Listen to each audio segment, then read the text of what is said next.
Sejam bem-vindos a mais um Pode Tá. Hoje eu recebo o Rafael Leonessa, escritor de 2 livros, Quinta Medida e uma resposta à religião Wicca.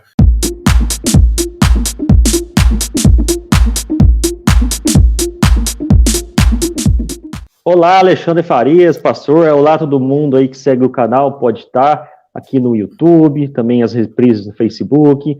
Deus abençoe a vida de cada um. Glória a Deus.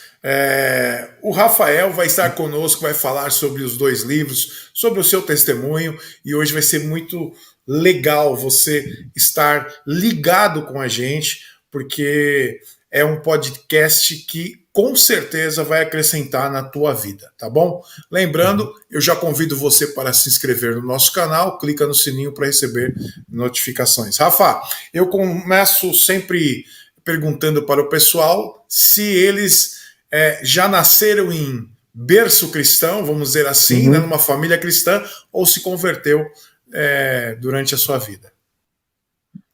O Alexandre é pastor, todo mundo.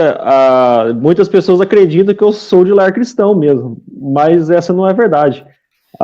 Meu pai e minha mãe não são cristãos no sentido da palavra, né? Acreditam em Jesus, mas não seguem nenhuma linha, nenhuma igreja, nenhuma linha teológica. Minha mãe, ela é de família mais do lado católico, né? Então, na infância, eu já ia na igreja católica, fiz catequese, primeira comunhão, crisma, fiz parte da mocidade católica também. Já na minha adolescência, a minha mãe me levava também algumas vezes em algumas igrejas evangélicas. Ela não tinha esse preconceito, porque geralmente católico não se dá bem com o evangélico, né? Mas a gente ia perto de casa, tinha uma igreja, acho que era igreja quadrangular,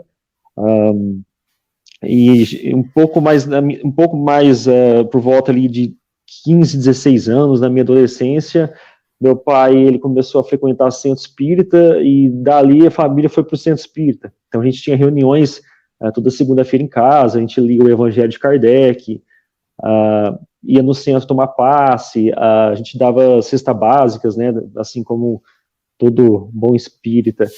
E na minha adolescência, próximo ali dos 17 anos, já foi a época que eu me tornei ateu, né, já tinha tanta religião e nada fazia sentido para mim.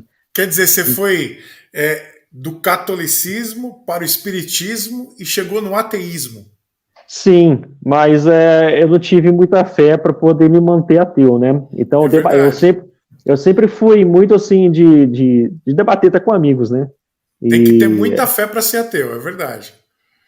Sim, não dava para engolir o ateísmo. Parece que a vida do ateu não faz sentido. Então, assim, esse foi a minha vida, né? O meu testemunho. Tem pessoas aí que acreditam que é normal ser ateu. Então, eu mantive, assim, um ateísmo um tempo, mas não deu para ficar. Depois tive aquela visão um pouco agnóstica, né? Deus tá longe, existe um Deus, ele fez a Terra, sei lá, existe ET, essas coisas aí, né? O que te levou para o ateísmo? Foi algum momento que você passou? Foi alguma dúvida que você teve? O que é que te levou para o ateísmo? Eu acho que a influência da música, porque eu, lá por volta de 12 anos, eu comecei a estudar música. Comecei estudando violão, depois eu fui para uma escola e toquei guitarra, e todos os adolescentes ali, a gente formava aquela bandinha, tocava ali na escola mesmo. Aí depois a gente se encontrava fora da escola e tocava, né? Juntava a galera para tocar. Depois eu levei isso mais a sério, tive uma banda, apresentei em vários lugares e cheguei a gravar CD, né?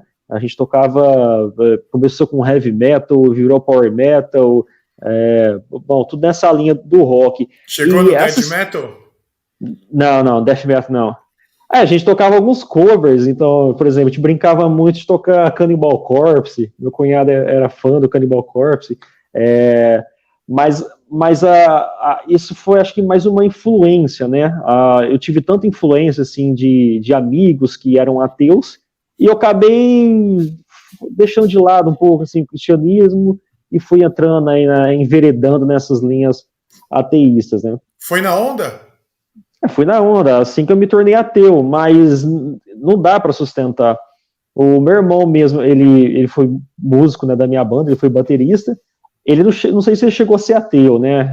Mas ele gostava de coisas egípcias, coisas místicas, ouro que tudo vê, maçonaria, Illuminati. Ele tinha materiais, pôsteres. E era assim, essa foi a nossa adolescência. E eu fui sustentando isso um tempo, fui meio que filosofando, até que um dia eu cheguei Aí esse meu irmão fez um estudo bíblico, né? Ele falou, tô fazendo um estudo bíblico. A gente Caramba. falou assim, esse menino tá ficando doido. A gente bebia pra caramba. E eu já era casado nessa época, né? Eu casei com 18 anos. 17 para 18 anos. Hoje nós estamos 16 anos casados aí. Então, aí meu irmão começou a fazer um estudo bíblico e a gente falou assim, menino ficou doido, né? Aí ele saiu da banda depois do estudo. A gente chamou outro baterista. E olha que interessante, o pastor Alexandre. Pode chamar de Alexandre, só tá bom, rapaz. Aqui Alexandre, a gente tá na boa.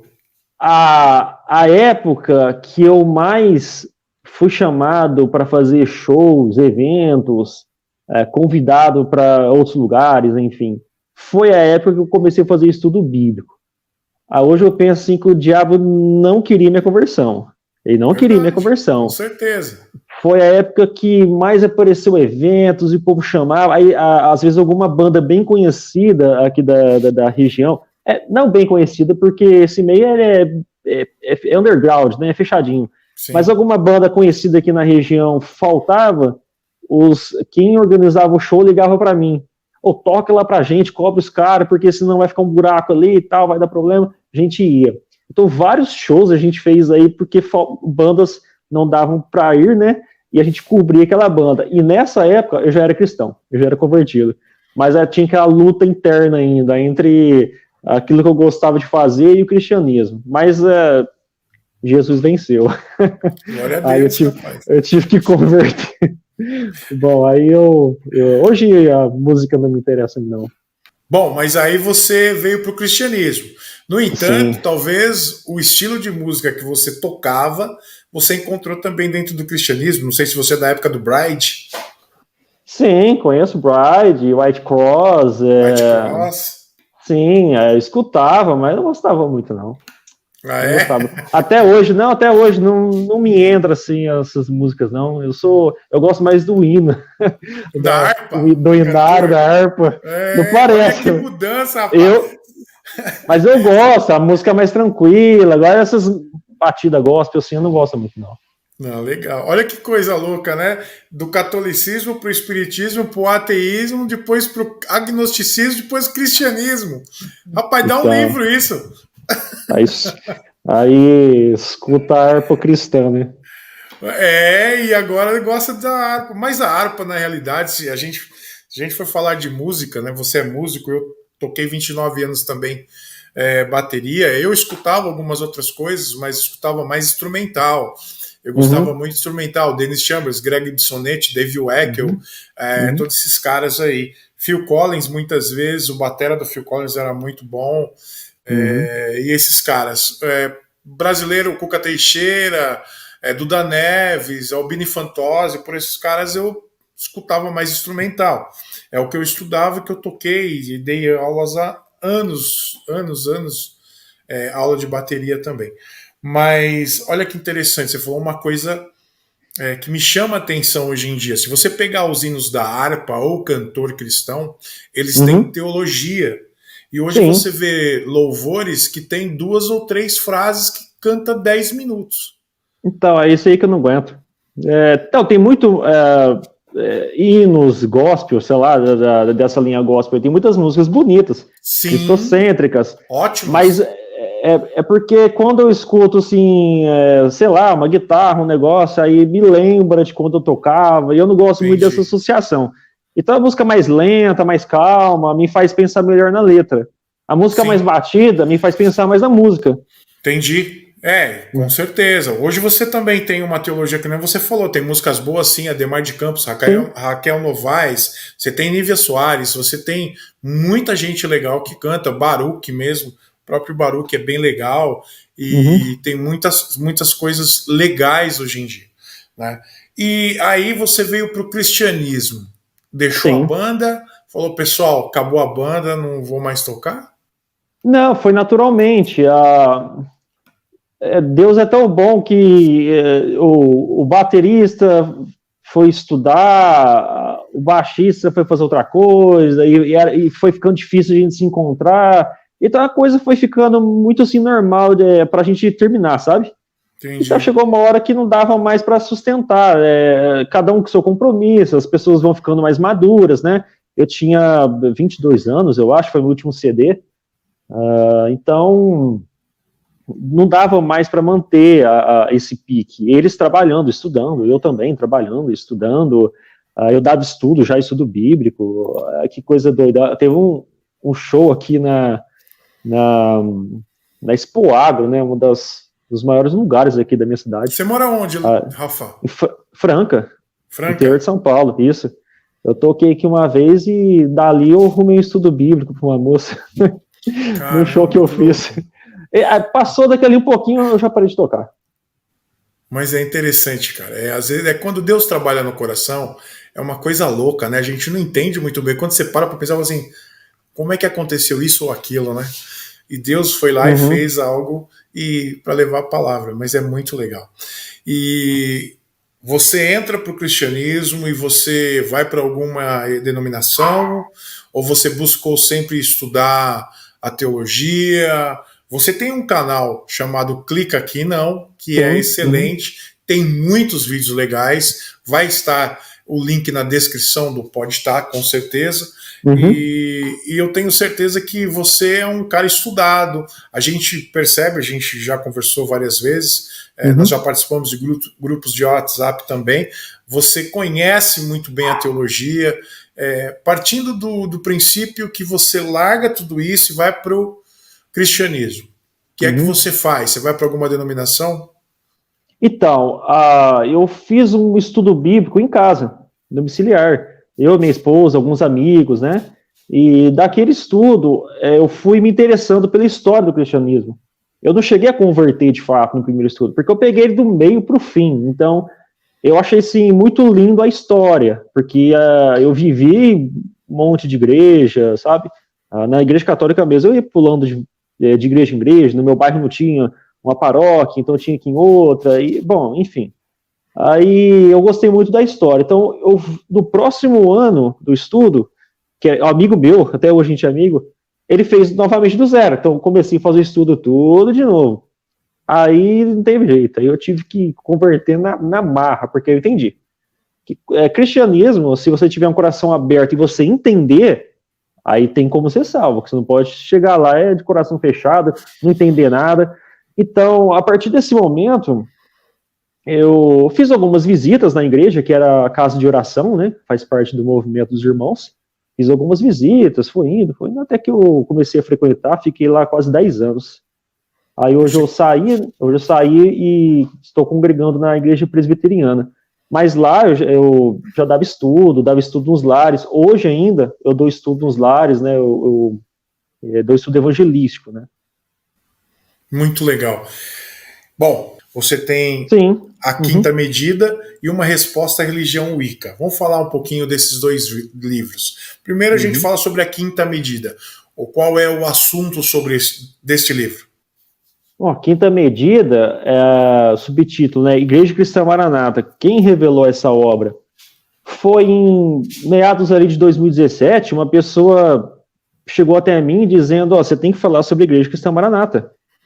Eu, o que é isso? Eu já tinha alguns trabalhos apologéticos no YouTube, né?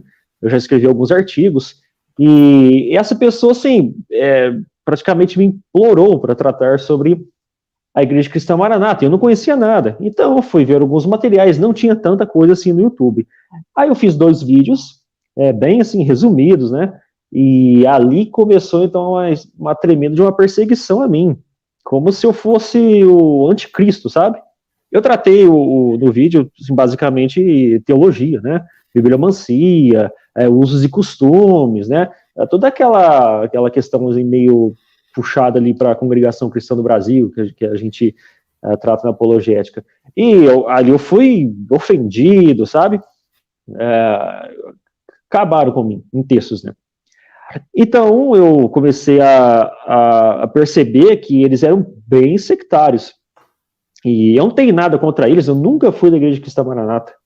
Eu não sei no YouTube se as pessoas que falam sobre a Igreja Cristã Maranata se são membros ou ex-membros, mas eu nunca fui, não tenho nada contra eles, não tenho nada contra eles. A teologia, sim. Então eu fui fazendo mais vídeos, né? E até que um irmão me sugeriu de escrever alguma coisa, tal. Eu comecei a escrever realmente alguma coisa, foi tomando corpo, eu pensei, por que eu não escrevo então um livreto?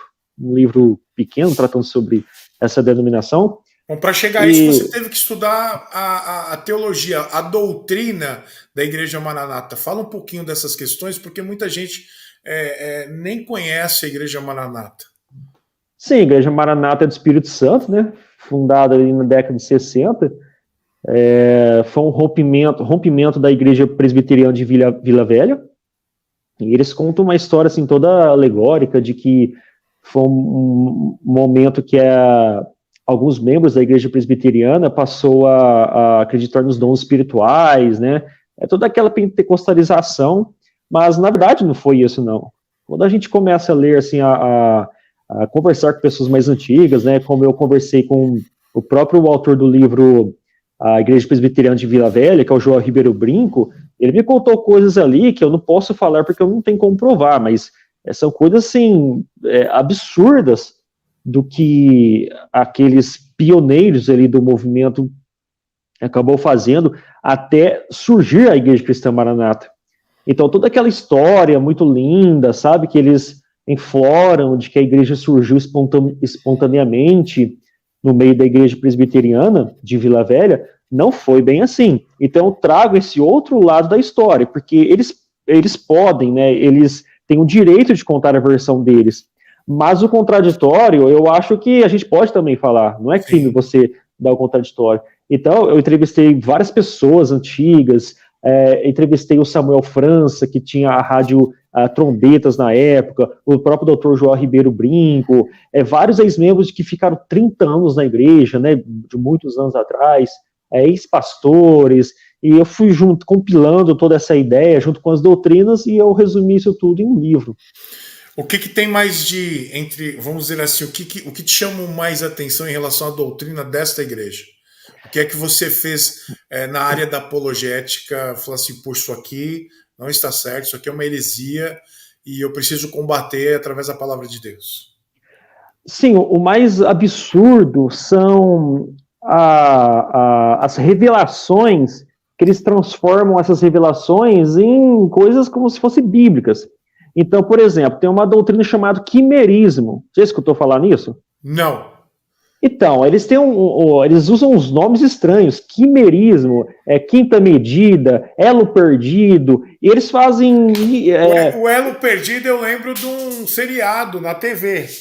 Você Sim, lembra desse seriado? Eu mencionei isso no livro. O elo perdido tem lá no Tabernáculo da Fé. Então, eles inventam uns nomes meio exóticos assim, e depois tentam dar um significado. Aí cabra tem um significado, peixe tem um significado, números tem significado, cores tem significado, e isso tudo assim, quando você começa a estudar aquilo que eles explicam, você vê que não tem nada a ver com a Bíblia. Por exemplo, eles falam que o Espírito Santo é o sangue de Jesus. O sangue de Jesus é o Espírito Santo. Isso não é bíblico. Não, mas eles precisam de falar que isso é bíblico.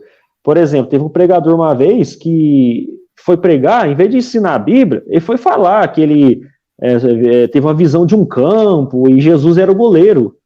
Era um jogo de futebol, Jesus era o goleiro. Outro disse que tomou café com Jesus. Então, assim, esses absurdos é muita meninice teológica, sabe? Em vez de pegar e ensinar a Bíblia, não, eles têm que apelar para essas coisas estranhas aí. E isso tudo eu coloco no livro. Não precisa disso. O membro pode muito bem ler a Bíblia. Essas coisas, essas visões, revelações aí, é pessoal. Você não precisa ficar falando isso no púlpito. Eles trabalham mais com simbolismo, né? Simbolismo. Uma tipologia, né? Sim, esse problema Começou lá no primeiro século da igreja já, e até hoje esse problema ainda existe. Então, quando você pega esse monte de tipologia, você acha Jesus no Antigo Testamento numa pedra no deserto, sabe? Coisa que não existe, eles inventam isso. Isso é problemático. As pessoas não são maduras teologicamente e são levados a todo vento de doutrina. É só o presbitério falar que é bíblico que eles acreditam. E se você falar o contrário, não toque no ungido do Senhor. Entendi. É Ou porque você está na letra. a revelação vem por ele, né? Pelas pessoas, então você não pode falar nada. Você só aceita e tá tudo bem, não tem problema nenhum. Você está na eles é letra. assim. A letra mata, o espírito vivifica. Então, qualquer mentira, é só você falar que a letra mata e o espírito vivifica. É triste. Então, coloquei isso tudo no livro. E me parece que eles também têm a questão, por exemplo, de você abrir a Bíblia num lugar, colocar o dedo ali e ler a passagem. Seria isso, né? Sim, mais ou menos isso. Vem de uma revelação a pregação da noite, né, o culto, esse tipo de culto. A palavra do culto à noite vem através de uma revelação na hora. Então, eles pegam um papelzinho, né, escreve lá alguma visão que eles tiveram, né, no caso ali as pessoas ali que estão nesse ministério. Aí, dali daqueles papelzinho ali, eles vão ver qual que vai ser o tema, vão abrir a Bíblia. Se o versículo apontado for positivo, então valida a visão.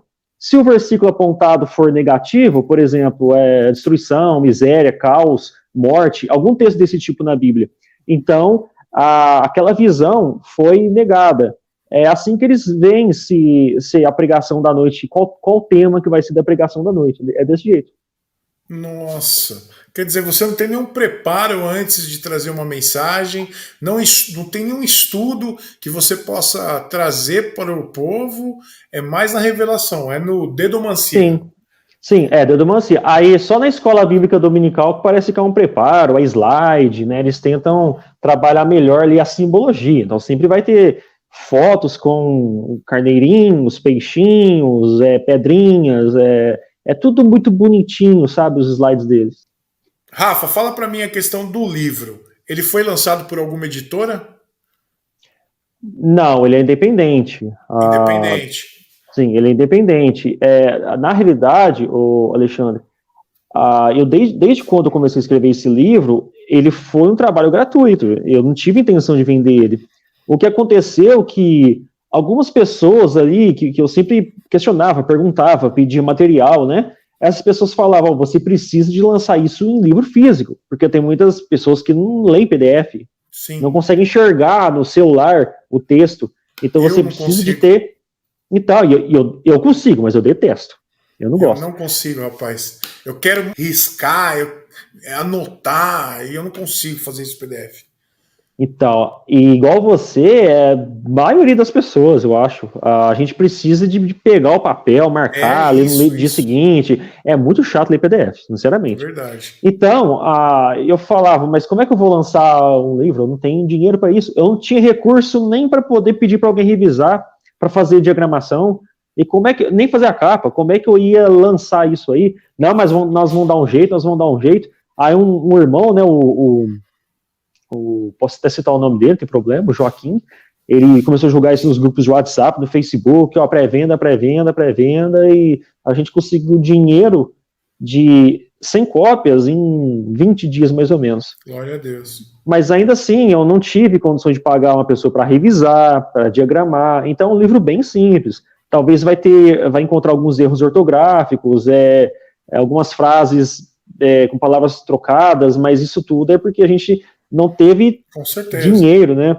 Então, quando a gente tem condições financeiras, a gente pede para alguém avaliar o livro, revisar, acertar melhor algumas palavras, mas tudo bem, o livro, as pessoas estão lendo, estão gostando, já recebi vários feedback assim, positivo. Porque o que vale é o conteúdo, para mim é o conteúdo, sim. É aquilo que traz como informação, e aí você também tem na área apologética, você tem a defesa da fé, então você traz a informação doutrinária e traz também a resposta bíblica, mostrando que aquilo está errado. Para mim isso daí é algo, é o mais importante de um livro para mim.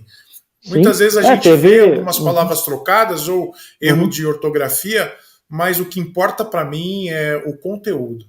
Sim, aí teve até um irmão e passou 30 anos na igreja, ele falou assim, ó, eu li coisas ali no seu livro que nem eu sabia.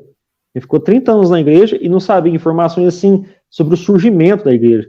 Então, é um livro pequeno, fácil de leitura, não é complicado, não tem palavras muito complexas e tem boas informações. E o melhor, que o PDF é gratuito. Que legal. Você fez 2 vídeos sobre a Maranata no teu canal. Sim, os 2 primeiros que me deu problema, depois eu fiz mais vídeos. Então, esses 2 que deram problema foram processos, é isso? Não, esses 2 aí eu fui ofendido, eu não sabia que isso ia acontecer comigo. Eu fui muito ofendido. No decorrer dos vídeos eu fiz alguns outros, né, e 2 vídeos me rendeu 2 processos, um civil e um criminal. Um civil e um criminal, caramba. Porque falou da doutrina...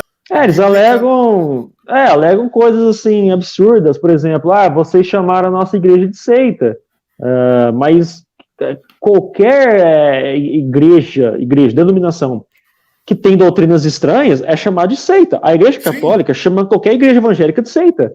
Então, ponto, não precisa chorar. Aí eu falei assim, que a igreja não foi fundada pelo Espírito Santo, em Joel capítulo 2, né, em Pentecostes, lá em Atos capítulo 2, que com o derramar do Espírito Santo, a igreja é formada no Novo Testamento. Eu falei que não, a igreja não foi fundada em Atos 2, com o derramar do Espírito Santo, não. A igreja foi fundada pelos pioneiros ali, pela divisão da igreja presbiteriana. Isso tudo está no processo. Mas quando no processo mesmo, quando vai citar os nomes lá dos líderes da denominação, está o nome das pessoas lá, está falando quem que é o dono da denominação, o presidente. Se a igreja é de Jesus, então tinha que falar, a igreja é de Jesus, ninguém é dono, tá? Mas não, está o nome do presidente, do dono da igreja. Então a igreja não é do Espírito Santo. Ou seja, o próprio argumento do processo acaba corroborando comigo. Verdade. Você tá com os livros aí? Pertinho de você? Mostra a capa pra gente. Deixa eu abrir aqui a sua... Deixa eu aqui abrir a sua imagem aqui. Esse é a Quinta Medida. Esse é o primeiro livro que você escreveu. Ou foi o segundo? Não, esse é o segundo. Vamos pro primeiro agora. Mostra o primeiro para mim, que é uma resposta à religião Wicca. É isso aqui, ó. Rapaz, ficou bonito, filho. E o que te levou a escrever sobre a Wicca? A história é basicamente a mesma. A diferença é que na Wicca, eu tive uma passagem pela Wicca, não porque eu fiz parte, mas porque na época da adolescência, a gente contou, né, que eu era roqueiro e tal, e ficava nessa bagunça aí. Em uma época a gente começou a frequentar o cemitério, olha só. A gente ia no cemitério conversar, tomar vinho. Mas não com os mortos, né? E uma galera lá. Hoje eu fico pensando, que besteira. Não, eu tinha menino de 12 anos, 13 anos, 20 anos, 30 anos. Aí tinha um rapaz que veio de São Paulo. Esse rapaz falava que era bruxo, que era mago. E assim, eu sempre gostei dessas coisas, mas eu nunca fiz parte, nem me interessava ler, sabe? Bruxaria e tal, porque a época do rock é tudo preto, tudo escuro, tudo muito místico, tudo muito macabro. Amava filme de terror. Então eu falava, que bruxo? Eu olhava a cara do rapaz, ele é um rapaz normal. Que bruxo que é esse? Cadê o chapéu? Cadê a vassoura? Rapaz normal é legal. Ué. Cadê a vassoura? Cadê a roupa esquisita dele, né, bruxo? O atame, cadê? Não tinha nada, o rapaz era normal, mas ele era bruxo. Normal é legal. Aí falava que ele era Wicca. Eu sou Wicca. Que diacho que é esse de Wicca? Aí ele explicava que é uma religião do neopaganismo, que faz cultos, etc, etc. Depois disso eu esqueci, nunca mais dei bola para isso. E lá na escola fui ler alguma coisa, também não dei bola. Só quando eu entrei na apologética que eu fui lembrar dessa história, que eu fui pesquisar, né? Então, quando eu me envolvi com a apologética, é quando eu fui ler alguma coisa sobre a Wicca. Mas eu recebi uma mensagem de uma moça no Facebook quando eu estreiei o Facebook do Clica Aqui Não. Tinha pouquíssimos seguidores. E essa mulher disse assim, que eu tenho a mensagem até hoje printada e guardada no meu computador. Porque, como foi uma das primeiras mensagens, aquilo, assim, me deixou, sabe, feliz e com um comprometimento que eu nunca tive. A moça falou assim, eu acompanho seu canal, eu gosto muito dos seus estudos, do jeito que você apresenta, você é novo, né, isso foi, sei lá, 5 anos atrás, e eu tenho uma filha que ela, eu tenho um filho que entrou nesse tal dessa Wicca, e eu li algumas coisas, não entendi nada. Tem como você fazer um vídeo sobre isso? Lá vai eu me aventurar, né, pela Wicca, que eu mal conhecia, só tinha lido alguma coisinha só, de curioso, então lá vai eu me aventurar nesse negócio de Wicca. Então eu fiz um vídeo bem, bem comprido, tratando sobre a Wicca. Esse vídeo virou um artigo. Desse artigo eu acabei até enviando para o João Flávio Martinez lá do CACP, ele publicou no CACP. Eu tive alguns feedbacks assim, bem positivos, então comecei a falar sobre a Wicca. Comecei a escrever artigos, pequenos textos, fui compilando, e eu tinha uma grande compilação assim, de material, tradução em português de materiais que estava em língua inglesa. Isso foi dando um corpo a um livro. Foi onde que eu lancei não cheguei a lançar esse livro, não teve um lançamento, foi bem assim, foi bem natural mesmo, e eu só fui dando para alguns colegas o PDF, lancei algumas edições em papel, né, que eu enviei a alguns apologistas, eu não cheguei nem a lançar esse livro. Quem quiser aí, tem um PDF, depois eu posso até te passar, Alexandre, e você pode até divulgar esse material. Ele é uma compilação de material, né, e com algumas refutações minhas, de outros escritores. É um livro muito bom, assim, para começar a falar sobre a Wicca, porque no Brasil não tem nada em português sobre a Wicca, o que vai ter material gringo, né? Tem pouca coisa. Eu também tenho estudado sobre o Wicca, ainda mais agora, chegando o Halloween, algumas pessoas sempre procuram. Eu tenho aqui alguns livros, que é esse daqui, que isso aqui na realidade é um manual de bruxaria mesmo. Tá? Eu tenho esse em PDF. Esse daqui, né? Então e ainda os caras falam o seguinte, falam assim, Halloween é folclore, Halloween é folclore vai ver o que você vai descobrir. Tem esse cara aqui também, que é um dos escritores da bruxaria, que é o Gerald Gardner. E também eu tenho... Esse livro aí que você mostrou é um dos principais da bruxaria do Gerald Gardner. Porque ele e a Margaret Murray são dois escritores que falam sobre a questão do significado da bruxaria. Porque as pessoas pensam assim, bruxaria, não existe bruxa. Não, existe. Não é aquela que voa de vassoura por aí, né? O pessoal faz umas coisas na cabeça, tudo bem, é claro que tem uma fantasia em cima de tudo isso, mas bruxaria é paganismo. Bruxaria é uma religião. Sim, claro. Eu até separei aqui o que o próprio Gerald Gardner fala em relação a isso. Isso é interessante para as pessoas chegarem ao ponto de entender, que diz assim... a bruxaria tornou-se uma das religiões secretas na qual as pessoas podem expressar seus maiores desejos e aspirações sem serem ridicularizadas. A referência aos arquétipos que, surgindo dos níveis profundos da inconsciência, tão estranhamente inspiram nossa alma. E aí ele também fala o seguinte...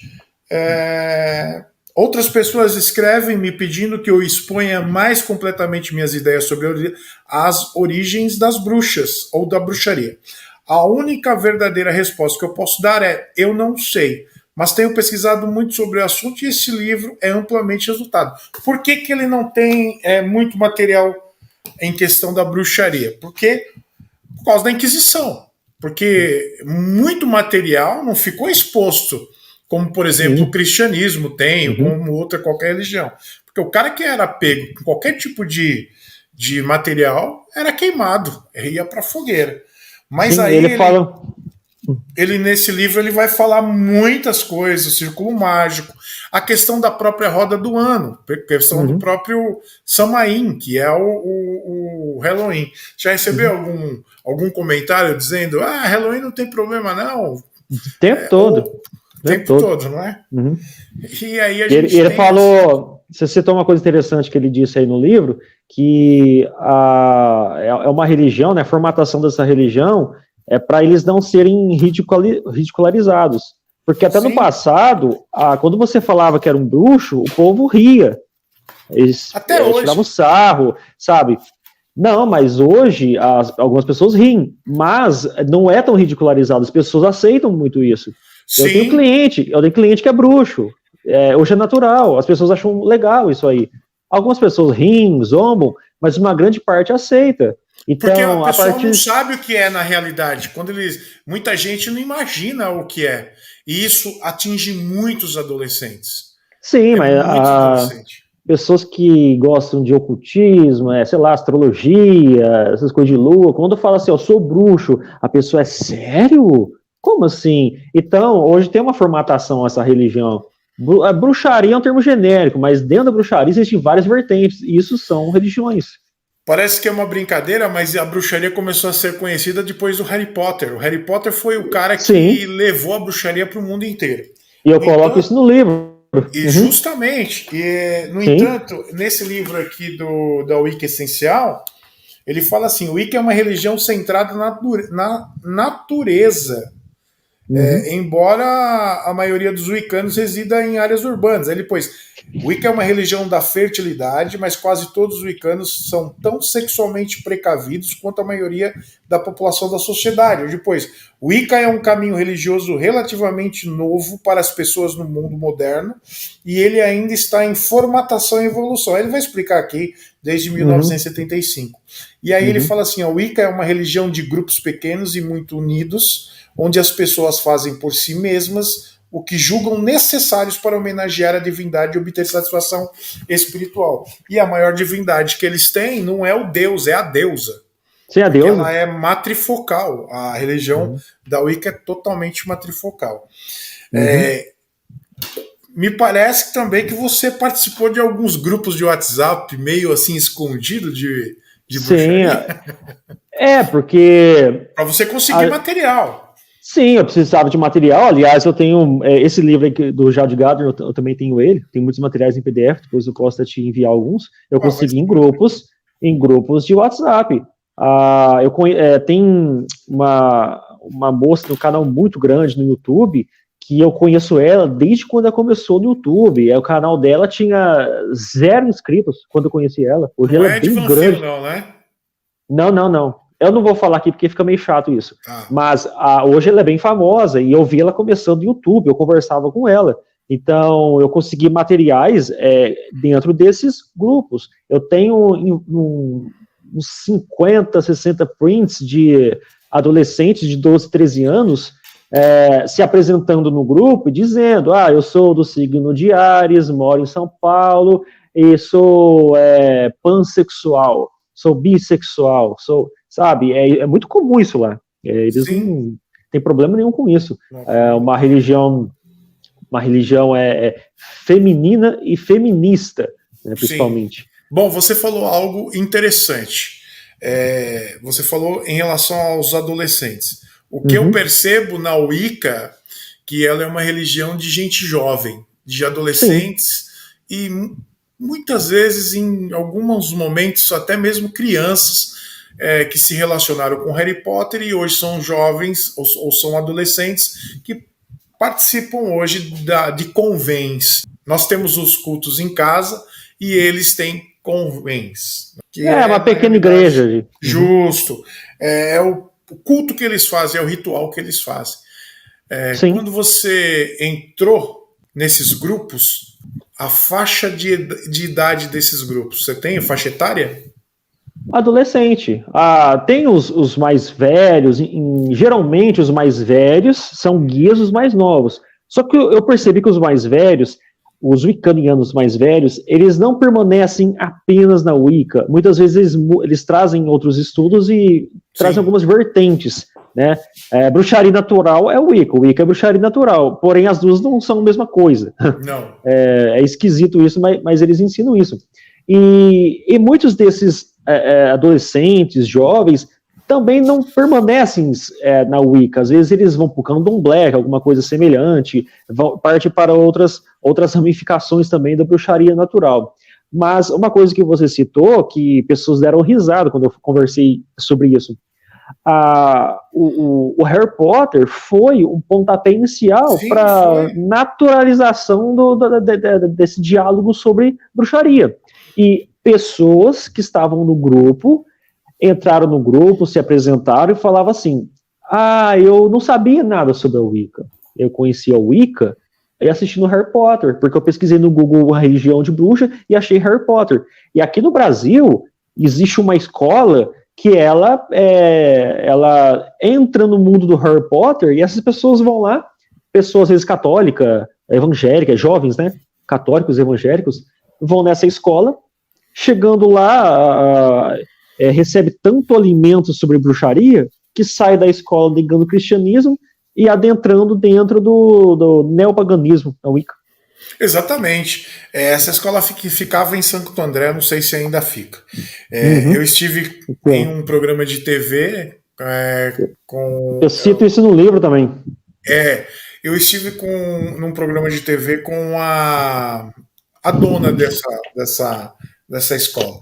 E uma das coisas que ela disse num programa que eu participei com ela, num debate, ela falou o seguinte, que após o Harry Potter, a busca pela bruxaria aumentou muito para as crianças, ou pelas crianças. As crianças começaram a buscar muito a bruxaria para conhecer o mundo do Harry Potter. Mas uma das coisas interessantes, por que eles buscavam mais conhecer o mundo do Harry Potter e querer e a busca da bruxaria? Porque o Harry Potter falava uma coisa no seu filme que chamava muita atenção das crianças. Quem não gosta de bruxaria era trouxa. Qual é a criança que quer ser trouxa? Nenhuma. Se você é simpatizante com Harry Potter e começa a entrar naquilo, porque aquilo foi uma febre. Foi uma febre. Até hoje. Justamente. E me parece que vai voltar, né? Parece que vai voltar o filme com o filho do Harry Potter agora. O Animais Fantásticos. O Animais Fantásticos explodiu a bilheteria. Eu mesmo que no cinema assisti de curioso. Porque já que eu estou envolvido com isso, eu preciso de sempre estar por dentro. Aliás, a gente, eu acho que você também, a gente assiste muito essas coisas, Vikings. A série Vikings caiu com uma luva para mim, para poder explicar para os jovens sobre a perseguição do paganismo com os cristãos. Porque os pagãos perseguiram os cristãos. E eles afirmam que os cristãos mataram pagãos. Eu digo, não, você assistiu a série Vikings? Sim, assiste a primeira temporada que você vai ver os pagãos matando cristãos lá no templo. Na primeira temporada tem isso. É sério, isso aconteceu. É história, então, assim, né? Não tem jeito de mudar. É história. Então, às vezes é importante a gente que mexe com apologética, a gente tem que estar por dentro desse assunto. Sim. E agora vem o Halloween, semana que vem, né? Parece. Começa aí o Halloween. A bobagem. Já, no Facebook já tô vendo ali aqueles emojis de bruxinha. Pergunta com bola de cristal, sabe? Eu vou participar de um debate no programa Vejam Só, depois vai estar no meu canal. Eu recebi aqui de alguns amigos, eu vou ver se eu consigo mostrar aqui para você. A festa de Halloween nos Estados Unidos, algumas igrejas estão fazendo festas de Halloween. Quer dizer, cara, será que o pastor nunca parou para imaginar e pensar de onde veio o Halloween? Porque uma coisa é ser ignorante no assunto, não conhecer. Outra coisa é você chegar ao ponto de colocar o paganismo dentro da própria igreja. Então eu tenho aqui, isso aqui, dá uma olhada. Olha aí. Alexandre, mas sabe o que está acontecendo? A igreja está se curvando perante a cultura. Secularismo. Sim, é cultura, isso é cultural. Então a igreja se curva perante a cultura. A igreja não está se curvando perante a Bíblia mais. Hoje essa geração nova tem medo de ser taxado de trouxa. Então, a igreja tem que ser estilosa, tem que andar estilosa, sendo muito cultos, né? Cultura. Então, a igreja não se curva mais perante a Bíblia, mas sim a cultura. Isso é triste. E é muito triste você pegar alguns jovens e dizer para eles o significado e mostrar, porque você leva o que eu faço. Eu não vou levar um livro cristão falando de bruxaria, eu estou levando o livro dos caras. Não sou eu que estou dizendo. Então você tem o Halloween, por exemplo, no dia 31 de outubro. Quer dizer, aquilo lá não é brincadeira, não é folclore. Não, eles levam isso a sério. E é uma coisa assim, é super importante para o paganismo, para o Wicca, porque ele começa o ano, a roda do ano começa no Samaim. Né? Ele faz parte do Sabás, que é um grupo de festivais que eles têm. A Wicca, ela me parece que vai para Itapecerica da Serra, me parece que eles ali fazem os seus rituais dentro deste dia. Quer dizer, não é uma coisa cultural, não é uma coisa que alguém inventou. Isso faz parte de uma religião. E muitas vezes as pessoas não acreditam nisso. Você fala com o pastor, fala, não tem problema não. E aí a criança, que você acabou de dizer, por isso que eu perguntei a idade do pessoal que participava dos grupos. Quer dizer, você pega a criança que estrala, dá um estalo aqui, ó. O que será que é isso? E daqui a pouco está envolvido. Eu fui chamado para orar por uma menina de 14 anos que estava endemoniada e ela começou a se envolver com bruxaria através de Harry Potter. E depois ela conseguiu, pra você ter uma ideia, uma bruxa indo para a galeria do rock. E ela ia para a loja dessa bruxa e ela ensinava bruxaria. O último momento que eu tive contato com ela foi quando ela subiu num prédio para se jogar. Nossa. O envolvimento era tanto. Aí a avó dela falou o seguinte: olha, eu não queria falar nada, mas quando eu entrei no quarto tinha um pentagrama, tinha as velas no ponto do pentagrama, essa menina estava no meio. Eu saí porque eu pensei que era brincadeira, mas agora eu vejo que não é brincadeira. Então, não é brincadeira, não é brincadeira. É um campo religioso. Alexandre, a maior parte das pessoas que estão na Wicca são pessoas com problemas de depressão, problema de a questão do gênero, né, homossexualismo, sexualidade, e alguma revolta contra a igreja, porque geralmente as pessoas que estão na Wicca, a gente fala Wicca, mas é porque é o nome mais comum, mas é bruxaria em geral. As pessoas que estão nessa bruxaria natural aí, elas são revoltadas com a igreja, alguma avó católica, algum tio evangélico, e por aí vai. Eu tenho muitos prints, Alexandre, de testemunhos wiccanianos, que tem uma revolta contra a mãe, que é evangélica, que liga louvor gospel e não deixa ela ter roupa preta e coisa do tipo. Então, uma grande parte da culpa de ter muitos wiccanianos aí são dos pais evangélicos, que não sabem lidar com essa situação. Mas eu entendo esses pais, porque eles nunca tiveram um problema desse para resolver. É uma coisa nova. Eles não têm quem a recorrer para ensinar como é que trata uma criança dessa. Os pais não têm conhecimento sobre bruxaria natural para poder refutar essa bruxaria e ensinar para a filha, para o filho, seja quem for aí, o que é verdadeiro ou não. Eu tenho na minha prateleira aqui, Alexandre, eu devia ter até separado para mostrar aqui no vídeo, eu tenho livros do Ministério da Educação, do governo do PT, livro de candomblé, livro de bruxaria, que estava lá na biblioteca da escola. Aí a biblioteca deu uma limpada, fez a doação para um lugar público, né? Aí você faz a troca, você dá um livro, pega um livro. Eu dei 2 livros lá e peguei esses livros, 3 livros. Um do candomblé, acho que sobre Umbanda e um sobre bruxaria. Livros que estavam lá na biblioteca da escola mesmo. Então, os pais precisam de se inteirar mais sobre esses assuntos, né?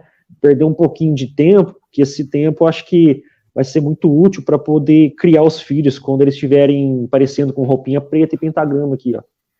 Exatamente. Eu também tenho um material aqui onde algumas revistas, hoje você não encontra mais, né? Porque é tudo digital, mas na época quando lançou Harry Potter, depois veio a febre, veio as Witches também, que é uma revista das 5 bruxinhas, Sim. E aí saiu até a série na Netflix. Saiu da série. Tem até a série hoje, acho que talvez na Disney. E um dia eles lançaram uma revista e deram um pentagrama. Quer dizer... junto na revista, né? Não é uma brincadeira, é algo que vai te levar para o lado espiritual. Tinha aquelas revistinhas da Ed, como é que chama a moça lá, que citou agora mesmo? Tem várias revistinhas que... Isso, era baratinho, não é o preço aí, ó, no canto aí. Era baratinho essas revistas. Você tem uma ideia? Adolescente, né, na minha época aí do rock, todo não, né? Vários tinham essa revista aí. Era como se fosse uma brincadeirinha. E você falou da idade das crianças, né? Aqui, ó. Eu vou ler um aqui, ó. Porque aqui atrás, né? Tem a cartinha para a escritora, né? Eu lembro disso. Ao caldeirão de ideias mágicas. Olha aí, ó. Aí ela tinha o lugar onde você escrevia. Olha que interessante. Meu nome é tal, tenho 16 anos, moro em Curitiba, Paraná, estou fazendo coleção da Wicca. Eu gostaria de saber o que você acha sobre pessoas que, só porque assistiram um filme, começaram a procurar coisas sobre magia e nem fazem ideia do que ela é, e também acham que magia é coisa para roqueiros, olha lá. E que é só para se achar. Obrigado desde já por esse e-mail, papapá, sou sua fã. A resposta da Ed Van Fil. Oi, Aline, engraçado, estava na mesa de uma palestra sobre mercado editorial e RPG e cultura. No evento de animação japonesa, o Baixada Anime, quando me surgiu uma pergunta sobre o Wicca. Foi engraçado ver que os wiccanos estão em toda parte. Essa é uma. Olha aí. Tem uma outra menina. Em primeiro lugar, gostaria de dizer que admiro muito mesmo e adorei o seu livro Wicca, uma iniciação à magia. Essa menina tem 13 anos. Alexandre, eu não sei se eu tenho essa revista ou se eu vi no site dela, mas tem as fotos dela dando palestra em escola infantil. Escola infantil, não é classes infantis. Ela vai dar palestra sobre o Wicca. Tenho vários aqui, No entanto, eu vou levar... Estou pensando em fazer uma live até no próprio dia 31 de outubro à noite, e falando sobre essa questão. Mas isso é muito importante quando você traz esse assunto, é importante para os pais. E sabe de uma coisa? Eu sempre digo, quando eu palestro para pais, o seguinte: você precisa conhecer o mundo do teu filho. Se você não conhece o mundo do teu filho, você não vai ter como combater o erro. Sim. E o grande problema é que as pessoas não querem conhecer, não querem gastar tempo com os filhos. É cômodo você não ler nada disso, é muito cômodo você chegar em casa cansado, liga a televisão e assistir novela, sei lá. Mas eu acho que é importante, Alexandre, a gente ilustrar aí para os ouvintes do Podtar e para os seguidores do canal como que surgiu esse Halloween, porque tudo parece uma brincadeira. A gente falou aqui, mas a ouvinte ainda não entende da onde que surgiu esse Halloween. O que é isso, Samhain? Como que chegou esse Halloween aí até hoje no Brasil? Os ouvintes, muitos sabem, conhecem a história, mas muitos não. A gente fala Halloween, mas antes de existir o Halloween, existia então a festa chamada Samhain, que era o fim do verão. No paganismo, eles não davam muita importância para outono e para primavera, era verão e inverno. Sim. Era verão e inverno e ponto final. E eles sabiam diferenciar primavera, verão, essas coisas, mas era verão, claridade, luz, colheitas, plantações, e depois vinha o inverno. Então, no 31 de outubro, quando começava a escurecer, né, na parte norte do mundo, aí, na Europa, onde vinham os celtas, os druidas tinham todo aquele misticismo, então estamos naquela linha tênue entre a vida e a morte, e está chegando o período de inverno, o período escuro. Os druidas falavam, né? O véu deste mundo está rasgando, e a gente então agora vai entrar dentro das casas por causa da neve, né? Do frio, e é necessário então ter cuidado com isso. Coloca alimentos na porta da sua casa, né? Coloca alimentos na porta da sua casa, Quando for sair, coloque então aquelas vestimentas, né, pele de carneiro, chifre de veado e etc, né, porque eles vão te confundir com o animal e os espíritos não vão te pegar. Então, era toda a ideia dos druidas, né, para os celtas. Então, essa festa Samhain tem a ver com mortos, espíritos, seres de outro mundo, demônios. A gente conhece isso como demônio. Eles não gostam de falar demônio, não, mas é demônio, tá? Então, a festa Samhain é isso. Você quer falar alguma coisa, Alexandre? Eu vou ler para você o que o dicionário de Wicca, dos bruxos, é um dicionário deles mesmo, diz sobre isso. Eles falam que Samhain passou a ser conhecido como o Ano Novo das Bruxas. Sim. E ele diz assim: esse festival assinala o tempo em que as almas dos que morreram durante o ano passam para o lado de lá. E as almas dos que nasceram no próximo ano entram em nosso mundo. As celebrações são orientadas para o luto, a tristeza e a favorecer a partida dos que desencarnam, especialmente dos que morreram no último ano. Nessa ocasião, os ancestrais também são lembrados como a narração de histórias familiares, pessoas e folclores. E essa época do ano é o véu entre os mundos, que é mais tênue, e a magia pode ser muito forte. Sim. Aí, nesse dia do Samhain, que significa o fim do verão, eles fazem uma ceia, eles fazem uma celebração. E muitas vezes, em alguns convênios, porque nem todos os convênios fazem a mesma coisa, né? Eles têm a liberdade de fazer os seus rituais da forma que querem. E então você, por exemplo, você tem lá a mesa com a distribuição da deusa, do deus e dos instrumentos que eles usam.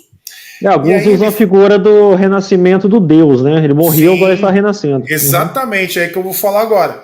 Esse festival celebra o momento em que a deusa pranteia o seu consorte assassinado, o deus, e contempla o nascimento próximo do filho gerado com ele.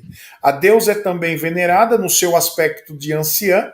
Samhain também celebra miticamente a morte do deus, que dá vida pela comunidade, ou homenageia o deus do grande caçada, simbolizando os animais caçados para obter alimento.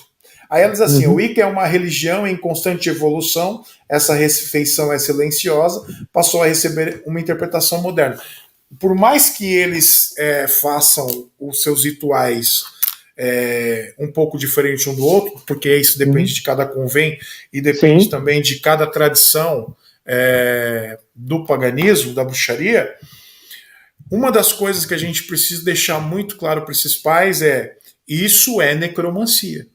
Sim, é verdade. Esse livro que você leu, ele é focado em Wicca, né? Qual é o nome desse livro aí? Na realidade, ele é um Wicca essencial. É o Wicca essencial. Sim, isso. Eu tenho ele. Ele é o Wicca essencial. Tem um detalhe aí, alguns acreditam que nesse momento aí dessa festa dos mortos é um momento de alegria, né? Porque os mortos estão em Summerland e eles não têm, como não tem punição e tudo mais, eles festejam ali a alegria. Isso agora, porque no passado os druidas passavam medo, né? Nos celtas, de medo lá dos espíritos pegarem eles. Aí surge esse negócio de colocar comida na porta de casa, as árvores colocarem coisas penduradas, barulhentas, sair com roupa de couro. Aí você começa a pensar um pouco no nosso Halloween, o tanto que é semelhante, né? Aí chega esse Halloween nos Estados Unidos, onde o negócio fica popular. Sim, o pessoal pensa que veio dos Estados Unidos, mas não veio. Né? Não veio. Foram imigrantes, né, europeus, celtas. Exatamente, os celtas. Que levaram isso daí.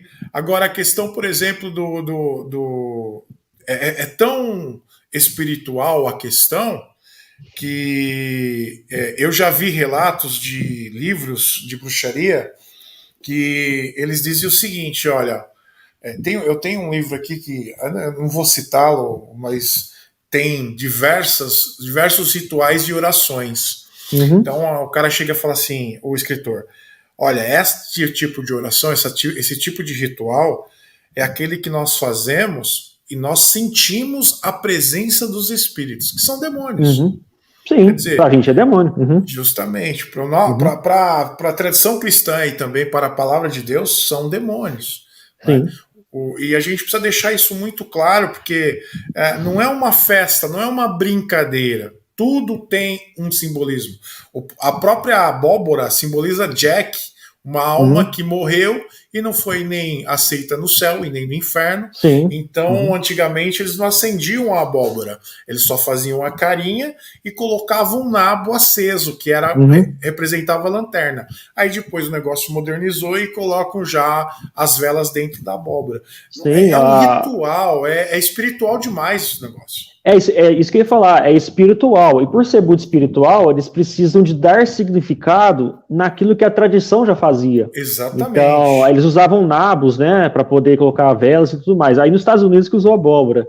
Essa tradição vem da Irlanda. Eles que explicam essa história de purgatório, né? Então você vê, os celtas criaram a festa, os irlandeses já deram uma mudadinha. Quando foram para os Estados Unidos, já deram aquela nova roupagem. Aí já, como a Igreja Católica havia colocado o dia de finados, né, o dia dos mortos, o dia dos santos, e a Igreja Católica começou a ficar meio fraquinha, né, depois da reforma, depois do protestantismo nos Estados Unidos, a Igreja ficou fraca, né, então começou a voltar aquele sincretismo, essa é a palavra que a gente precisa de usar. Religioso. É sincretismo. O evangélico está usando uma festa pagã, real. Não é tradição, é uma religião, é um sincretismo que está acontecendo. Você está aceitando uma crença lá do paganismo e está festejando isso como se fosse a coisa mais natural do mundo. Exatamente. Interessante, Alexandre, que eles não usam datas cristãs. Já os cristãos estão usando datas pagãs, achando a coisa mais normal do mundo. Nós precisamos deixar muito claro para as pessoas que isso é religião, isso não é brincadeira. Sim, você tinha mencionado que é necromancia, né? Necromancia. E o que Deus adverte os israelitas, né, antes de chegar em sua terra, ele prepara os israelitas, porque eles estavam indo por uma terra deles e, quando vocês chegarem lá, não façam isso e aquilo. Porque é natural do ser humano ser místico, é natural do ser humano aceitar coisas erradas. Pode ver que é mais fácil você pecar do que você fazer coisas boas. Você tá... Pode falar. Eu vou citar o versículo aqui, eu posso citar? Cita. Sim, lá então em Deuteronômio 18, ela vai falar assim, que quando entrares na terra que o Senhor teu Deus te der, não aprenderás a fazer conforme as abominações daqueles povos. Não se achará entre ti quem faz passar pelo fogo seu filho ou sua filha, nem adivinhador, nem prognosticador, nem agoureiro, nem feiticeiro. Lembrando que os druidas eles eram feiticeiros, eles previam o futuro, né? Eram necromantes.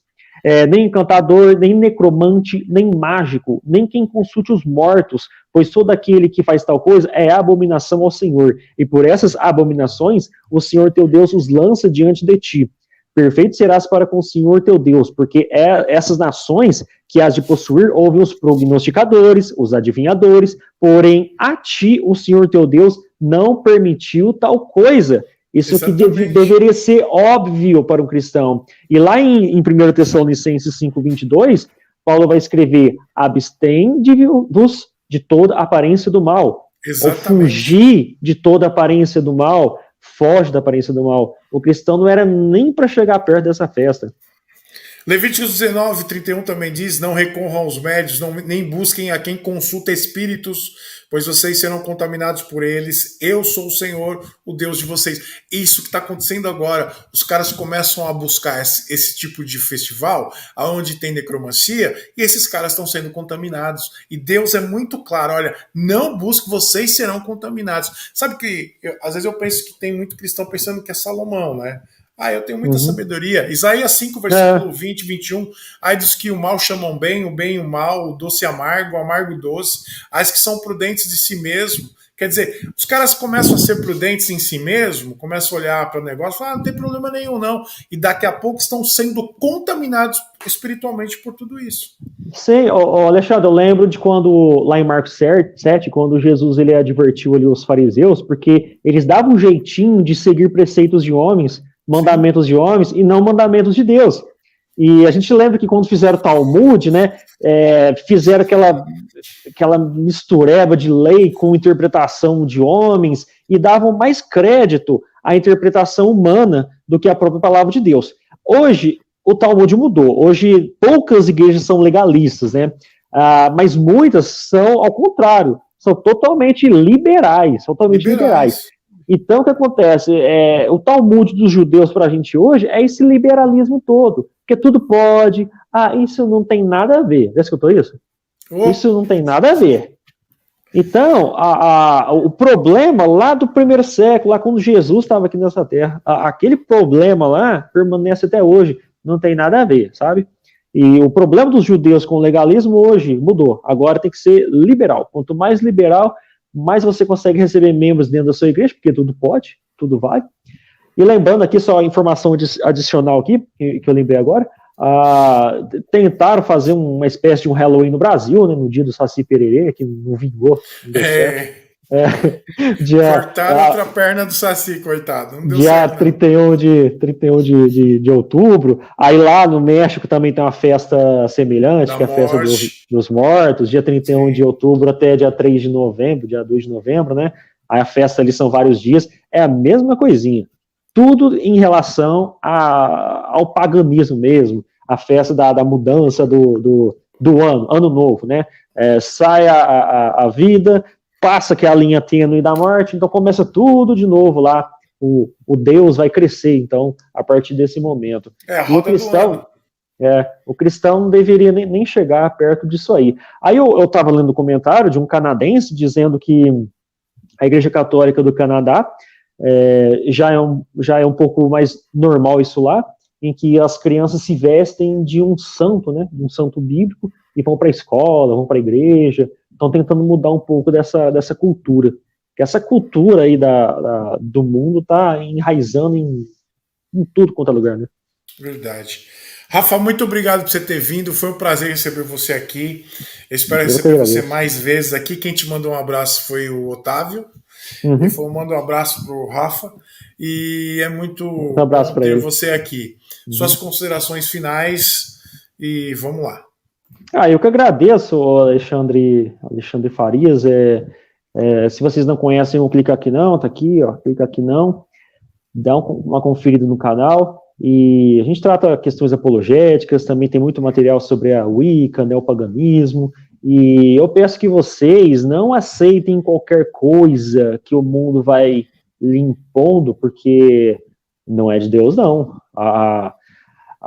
Paulo vai citar lá em Efésios capítulo 6, eu quero ler aqui para vocês agora, vistam toda a armadura de Deus, para poderem ficar firmes contra as ciladas do diabo, pois a nossa luta não é contra pessoas, mas contra os poderes e autoridades, contra os dominadores deste mundo de trevas, contra as forças espirituais do mal nas regiões celestiais. Então, meu amigo, você acha que está lutando contra governo, contra pessoas? Não, nossa luta é contra o governo das trevas, mundo tenebroso. A Bíblia é cheio de textos, relatos onde o misticismo está enraizado no povo de Israel, entrando dentro da igreja. Isso está acabando às vezes com a tua vida e você não está percebendo. Então, muito cuidado com isso. Abra sua Bíblia, leia sua Bíblia, e qualquer dúvida você pode perguntar para o Alexandre, pode perguntar para a gente lá no canal, e que Deus abençoe a vida de todos vocês. Valeu, Rafa, muito obrigado pela sua participação, foi um prazer ter você por aqui. Prazer foi meu. Pessoal, mais um Pode Tá, espero que tenha abençoado a sua vida. Toda segunda, às 20 horas, um bate-papo novo aqui no canal, tá bom? É um prazer receber você. Faz o seguinte, se inscreve no canal, clica em inscrever-se, clica no sininho para receber notificações e você sabe, toda segunda aparece aqui que vai ter um bate-papo. Nós estamos, quem sabe, no próximo Pode Tá será sobre depressão, tá bom? É um assunto muito interessante que tem atingido muitos cristãos. Então fica ligado com a gente. Se inscreve, clica no sininho e também vai para o canal Clica Aqui Não e também Influenciando Gerações e se inscreve nos dois canais, que é sempre bênção. Até o próximo Pode Tá. Fica com Deus, até mais.